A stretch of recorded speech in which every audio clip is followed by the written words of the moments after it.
Hello বন্ধুরা, Krishna's daily cooking YouTube চ্যানেলে সকলকে স্বাগত। আজকে আমি বানিয়েছি এঁচোড় চিংড়ি। এঁচোড় চিংড়ি বানানোর জন্য আমি এই যে এঁচোড় নিয়ে নিয়েছি। এবার এঁচোড়টাকে কেটে নেব। এঁচোড় কাটার সময় হাতে কেমন আঠা লেগে যায় সে তো আপনারা জানেনই। তাই জন্য এঁচোড়টা কাটার আগে আমি হাতে আর বটিতে সর্ষের তেল লাগিয়ে নিলাম। তাহলে এঁচোড় কাটার সময় হাতে আঠা লাগলেও ভালোভাবে ধুয়ে নিলেই আঠা হাত থেকে উঠে যাবে। এঁচোড়টাকে আমি প্রথমে দুভাগে কেটে নিলাম। এরপর এঁচোড়টাকে এভাবে ছোট ছোট করে কেটে নিচ্ছি, তারপরে এর খোসা ছাড়িয়ে নেব।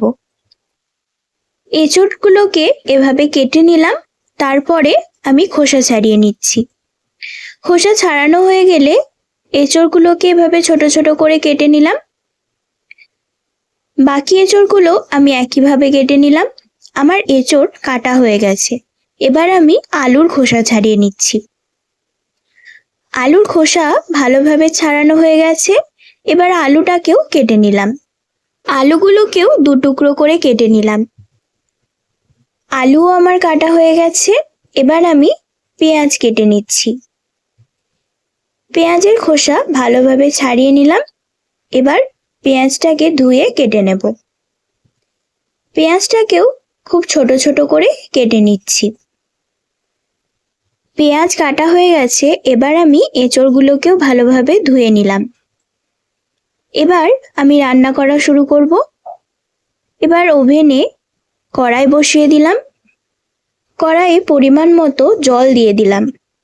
জল গরম হলে কেটে রাখা এঁচোড়গুলো জলের মধ্যে দিয়ে দিলাম।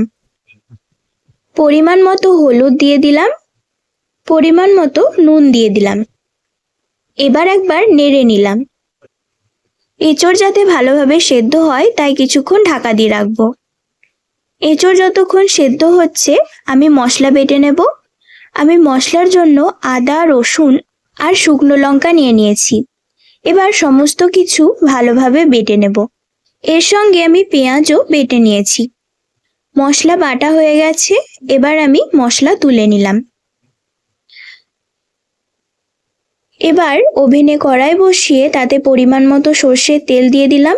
তেল গরম হলে নুন হলুদ মাখিয়ে রাখা চিংড়ি মাছগুলো আমি তেলের মধ্যে দিয়ে দিলাম। বেশ কিছুক্ষণ ভালোভাবে উল্টে পাল্টে নেড়ে নিয়ে চিংড়ি মাছগুলো ভেজে নিচ্ছি। বেশ কিছুক্ষণ ভালোভাবে নাড়াচাড়া করে আমি লাল করে চিংড়ি মাছগুলো ভেজে নিলাম। এই যে এখানে মাছ ভাজা হয়ে গেছে। এবার আমি মাছগুলোকে তুলে নিলাম। সমস্ত মাছ তোলা হয়ে গেছে। এবার ওই কড়াই পরিমাণ মতো সর্ষের তেল দিয়ে কেটে রাখা আলুগুলো দিয়ে দিলাম। আলুগুলো ভালোভাবে উল্টে পাল্টে নেড়ে নিয়ে ভেজে নেব। আলুগুলো বেশ কিছুক্ষণ ভালোভাবে নেড়ে লাল লাল করে ভেজে নিলাম। আলু ভাজা হয়ে গেছে। এবার আলুও আমি তুলে নিলাম। এবার ওই তেলেই জিরে ফোড়ন দিয়ে দিলাম আর একটা তেজপাতা দিয়ে দিলাম। কেটে রাখা পেঁয়াজ দিয়ে দিলাম। এবার ভালোভাবে নেড়ে নিয়ে পেঁয়াজ ভেজে নেব। এই যে পেঁয়াজ বেশ কিছুটা ভাজা হয়ে এসেছে। পেঁয়াজ ভালোভাবে ভাজা হয়ে গেছে। এবার বেটে রাখা মশলা দিয়ে দিলাম। মশলা দিয়ে একবার নেড়ে নিচ্ছি। এবার পরিমাণ মতো জল দিয়ে দিলাম। জল দিয়ে আবারও একবার নেড়ে নিলাম। এবার পরিমাণ মতো হলুদ দিয়ে দিলাম। স্বাদ অনুযায়ী নুন দিয়ে দিলাম আর সামান্য পরিমাণ চিনি দিলাম। পরিমাণ মতো কাশ্মীরি লাল লঙ্কার গুঁড়ো দিয়ে দিলাম আর কেটে রাখা টমেটো দিয়ে দিলাম। এবার ভালোভাবে নেড়ে সমস্ত মশলা মিশিয়ে নিচ্ছি। এবার কিছুক্ষণ ঢাকা দিয়ে রাখব। কিছুক্ষণ পর ঢাকা খুলে দেখব মশলা কতটা কষা হয়েছে। এই যে এখানে মশলা প্রায় কষা হয়ে এসেছে। আবারও ভালোভাবে নেড়ে নিলাম। বেশ কিছুক্ষণ ভালোভাবে নেড়ে নিয়ে মশলা কষে নিলাম। মশলা কিছুটা কষা হলে সেদ্ধ করে রাখা এঁচোড়গুলো আমি দিয়ে দিলাম। এঁচোড় দিয়ে আবারও ভালোভাবে নেড়ে নিলাম। ভালোভাবে নেড়ে নিয়ে কিছুক্ষণ ঢাকা দিয়ে রাখবো। কিছুক্ষণ পর ঢাকা খুলে আবারও ভালোভাবে নেড়ে নিলাম। এঁচোড়টা অর্ধেক সেদ্ধ করা ছিল, তাই ভালোভাবে মশলার সাথে কষিয়ে নিয়ে আরও কিছুটা সেদ্ধ করে নিলাম। এবার ভেজে রাখা আলুগুলো দিয়ে আবারও ভালোভাবে নেড়ে নিচ্ছি।